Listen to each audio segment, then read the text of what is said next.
Alors, on est ici à ce qui était l'hôtel Papineau.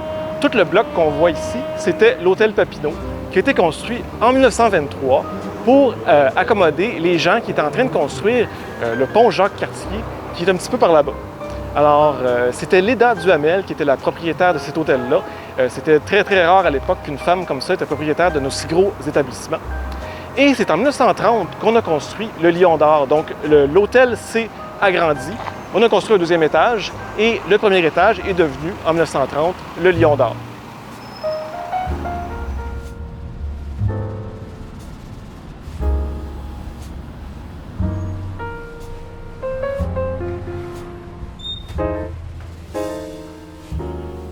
C'est dans les années 40 et 50 que le Lion d'Or a connu ses années les plus fastes. Il a été témoin de l'époque des Nuits folles de Montréal, là où se mélangeaient sexe, alcool et crime organisé. Il y a tellement d'histoires autour de ce cabaret que j'ai invité la dépoussiéreuse de crime à nous en raconter quelques-unes. Léda Duhamel, en fait, en 1933, elle avait eu 12 actions qui ont été intentées contre elle en tant que propriétaire de presque tout l'immeuble qu'on voit ici. Des actions, en fait, principalement pour des soirées théâtrales qui se produisaient après l'heure de fermeture, soit minuit à cette époque-là. Donc, c'est comme ça que ça se passait. Il y en avait beaucoup aussi dans ce temps-là. C'était aussi un quartier qui était quand même chaud pour ce qui était des bars, des cabarets, les cafés, les hôtels.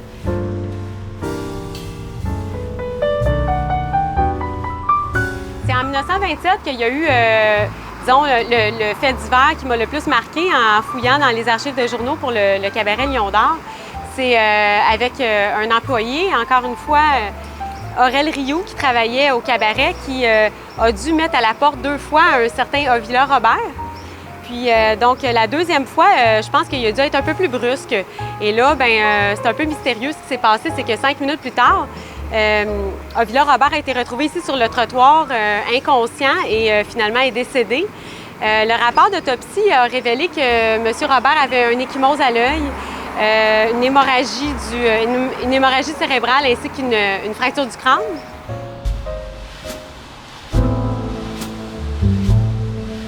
Donc, encore au Lion d'Or, en 1963, il y a eu une autre altercation avec un employé, Jean-Paul Riel. Puis ça, on va le voir plus tard aussi. Riel, c'est un nom qui revient. Là, c'est de familles, j'imagine, qui ont été employés pour le cabaret.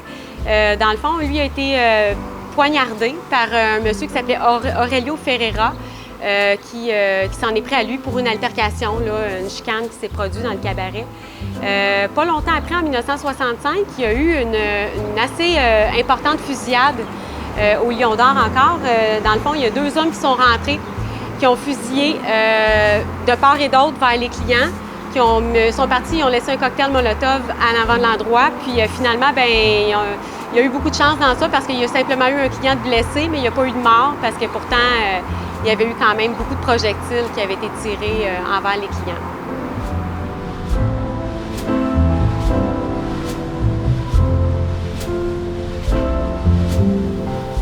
Alors, le Lion d'Or a présenté des spectacles de tous les genres. On a vu ici Vic Vogel, Willy Lamotte, Alice Robbie, dont on a une superbe murale juste ici. Une soirée au Lion d'Or pouvait alterner vaudeville, danse, chansons, numéros satiriques et même parfois des petits numéros coquins. Le Lion d'Or avait même un house band sous la direction d'un certain Stan Thompson. Et le maître de cérémonie des plus belles soirées était nul autre que Fernand Gignac.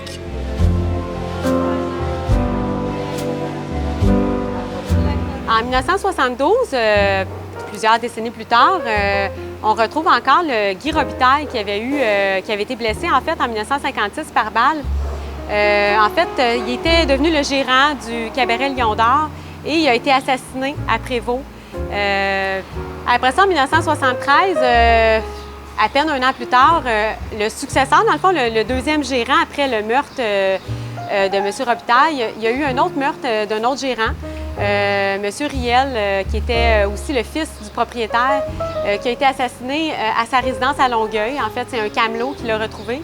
Donc, c'est sûr que ça avait suscité une enquête probablement assez approfondie parce qu'on avait quand même 2 gérants qui ont été assassinés. Puis il ne faut pas oublier non plus que 73, on était 2 ans avant les meurtres qu'il y a eu au bar Gargantua avec Richard Blas, qui, dans le fond, on se rappelle que la première victime de cette tuerie-là, dans laquelle il y a eu 13 personnes décédées, le premier était le gérant, la personne visée, le gérant du bar Gargantua aussi. Donc, c'était aussi à une époque où ça brassait pas mal au niveau des bars, des cabarets, le crime organisé, tout ça. Donc, c'est justement dans les années 70 que Jean Drapeau fit fermer le Lion d'Or. Parce que selon lui, il y avait beaucoup d'actes immoraux là-dedans. Disons qu'on ne s'obstinera pas avec lui là-dessus.